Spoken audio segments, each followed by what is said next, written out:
गुरु जी के पास पहुंच गई तो भगवान ने खुद अपने हाथों से उनका श्रृंगार किया।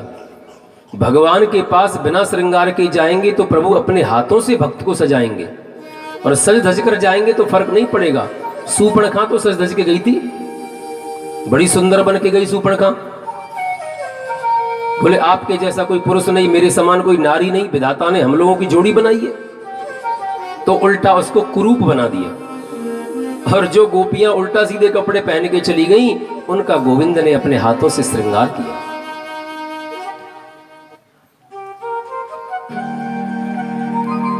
सब बड़े आश्चर्य से देखें।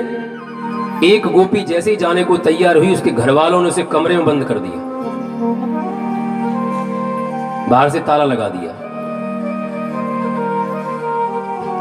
वो ऐसे बैठ गई कमरे में, आंखें बंद कर ली,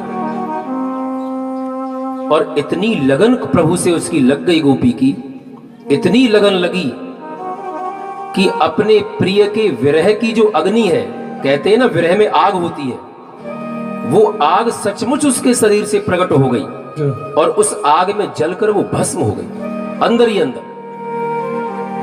दुस्सह प्रेष्ठ विरह तीव्र ताप धुता शुभा, ध्यान प्राप्ताच्युताश्लेष निर्वृत्ता क्षीण मंगला। दुस्सह प्रेष्ठ विरह, प्रेष्ठ माने प्रिय, प्रिय का विरह असहनीय हो गया, और जब विरह असहनीय हो गया तो विरह की अग्नि निकल पड़ी। तीव्र ताप, उस विरह की अग्नि के भयंकर ताप से धुता शुभा, उसके जो अशुभ थे ना, अशुभ वो जल गए। देखिए मुक्ति कब होती है, ध्यान दीजिए।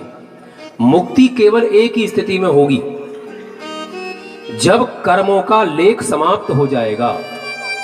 ना तो शुभ कर्म बचेंगे हमारे जीवन में, और ना ही अशुभ कर्म बचेंगे। ध्यान रहे, शुभ कर्म यदि हमारे जीवन में है तो हम मुक्त नहीं हो सकते। आप कहेंगे कैसी बात कर रहे हो महाराज,